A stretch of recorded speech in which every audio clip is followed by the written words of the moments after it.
Welcome, ladies and gentlemen, PDAC 2025 here in Toronto, day 3, and we are now at the booth of Chesapeake Gold, and we want to talk to Jean-Paul Tsotsos, who is the CEO, and also Justin Black, who is the Chief Metallurgist. Welcome and good morning, guys. Yeah, good morning. It's good to see you again. Yeah, good to see you, and also meeting first time you. That's fantastic. Metallurgy is a real important thing, but before we start with that, Jean-Paul, how was the year of 2024 for you, the last months? I think things were not too bad except the share price, but many companies suffered. No. But so the key thing here is 2024 was a very, very important year for the technology. So we worked really a lot behind the scenes on the technology. We acquired the underlying license from Hycroft. We brought that in. We brought in their patent portfolio. So there's no obligations or any royalties or anything back to them. It's fully 100% owned by Chesapeake. We've actually filed a brand new patent for all the innovative technologies that we've been building in-house here at Chesapeake to increase the capacity and the way the technology works, to improve it further, as well as reduce the cost too of using the technology. So it's been a huge benefit. And you remember when we spoke last, we were able to get the recoveries up to 75% over the 200-day period, which is right in line with any heap leach out there, running 70 to 80% recoveries for gold. So that's a fantastic achievement. Absolutely, that's super. So when you bought that from Hycroft, that's really all done and clean and clear. There's nothing more you have to pay or license fee or anything. No, it's 100% Chesapeake's. So that's actually what leads us to the next point. So now we own everything in-house. We're at this point where now we're accepting samples from other people to continue to, one, advance the technology on Metates, and two, look at other projects that have a similar kind of metallurgical challenge where we can actually use the technology and unlock a value for those investors as well as our investors, because now we're spreading the technology out. And that's actually why we brought Justin in. And I'll let Justin talk a little bit about stuff. He's our newly appointed Chief Metallurgical Officer, and he has a long history at the technology, and I'd love for him to share that with you. Fantastic, Justin. Yeah, great. Please explain what's going on there with the metallurgy. How is your approach to that? And as I understood that right, you want to license that later on, right? So you can create some revenue. Oh yeah, revenue creation is definitely the goal. It's always good. Yeah, so I've been with the technology since the beginning at Hycroft. I think it was maybe 7 or 8 years ago I first started developing it. And I was the one that got to bring it up to the highest scale it's been to at Hycroft. And since then, Chesapeake acquiring it, I think I'm going to have the opportunity to push my vision for the technology forward, which is not just to develop the properties that the company I'm with owns, but many in the industry that are sitting on sulfide refractory materials that have a lot of potential to produce, be an important part of the mining industry, but they don't have either the capital to start or the method to make that sulfide valuable. And this technology can do that on kind of a low investment from the people who hold those assets. We can evaluate the technology for them, bring it in our lab, and then see if they have the next step forward that'll involve us helping them really realize the potential of those assets. Okay, super. Can you maybe explain in some easy words how the technology works and why it's so efficient? Oh, definitely.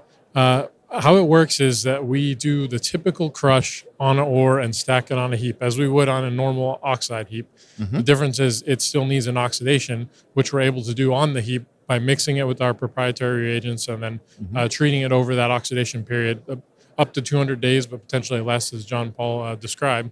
And after that oxidation is complete, we'll rehandle it to a typical cyanidation pad, and it'll be just like they've had oxide ore continue out of their mine. So it'll be easy to get that 70+% recovery that you really target for a heap leach. And it's just taking that proprietary oxidation step to get it to that point. Okay, super. So over 70% recovery is already great. Yeah. Could you imagine that you can maybe bring that up to 80 or 85? Is there a possibility? Absolutely. We did have some tests at Hycroft that got over 83%. And that's just one ore body, and really every ore is different. So the more that the gold's entrained in pyrite and that matrix, the higher potential there is that further oxidation can release more gold. It'll just be an economic decision on what's the sweet spot for each ore body. Okay, super. And you can adjust that for, let's say, every project which could use that. Yeah. So you are flexible. We think so. If it's compatible, there will be a sliding scale for more reagent, more time to get more recovery. Okay, super. How much more time do you need? Do you need, or you think you need, until you can really start to monetize that? I think we're very close to monetizing. I know Metates is a matter of getting basic engineering, everything that you need in a normal course of mine development. But as far as the technological development, we're pretty much there. And then for each other mine, we know the protocols and the process. It's a matter of bringing their material in and doing the same metallurgical work you do when you're starting any property. Okay, super. Do you face any problems, let's say, with lots of temperature volatility, meaning does it work at minus 30 degrees, plus 40 degrees, heavy rains, for example? Does that have an influence on the system? There will be some influence, but the benefit is, and this isn't a proprietary thing, but oxygen's more soluble at colder temperatures. And that's part of the limiting factor. So as you get colder, our proprietary reagent isn't as soluble, but the offset is oxygen is more soluble, so it helps the technology work in a wider band of conditions. And rain, bad enough rain can mess up anything, but That's the right. typical rain in the mining industry, I think, will be okay. Okay, super, fantastic. Thank you very much for the explanation here. When do you think you can start with that technology at Metates? Yeah, so right now we've actually sent new material from Metates up to the lab. So we sent, I think, how many tons are we at now? 6 tons? Yeah, so we sent about 6 tons. So we're doing additional smaller column work to increase our recoveries both on the silver side and look for other optionality with the different parameters to see if we could even improve the oxidation rate even further than where we got in today. The other part is we actually have larger diameter columns. So these are like 12 feet tall by 12 inches. And that's to continue to expand it and bring it up. So really, it's this work that's going to feed into the PFS.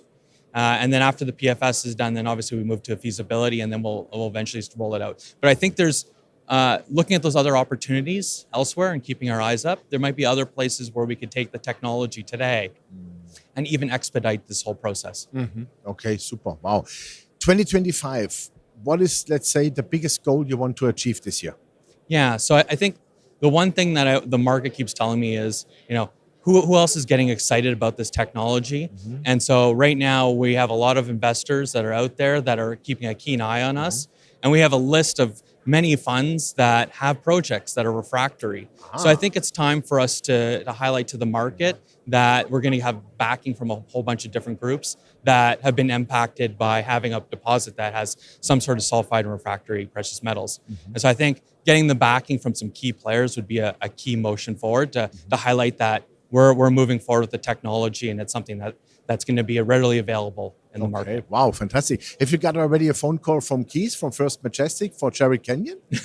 I can't say who I've been talking to yet. He needs that probably. but I can say one thing. There is a lot of projects out there. You'd be surprised. We have a proprietary list in-house of over 200 names that have this challenge. And so we're going to prioritize the list based on what we think is a good location, what we think would be ideal for the technology, whether it's easily accessible material, because sometimes, some places are a little bit more challenging, but then there might be something that, some people will be more interested in, why don't you come invest?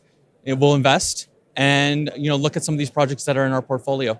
So there's a way to, to have a different approach to prioritizing the various projects out there. Okay, super.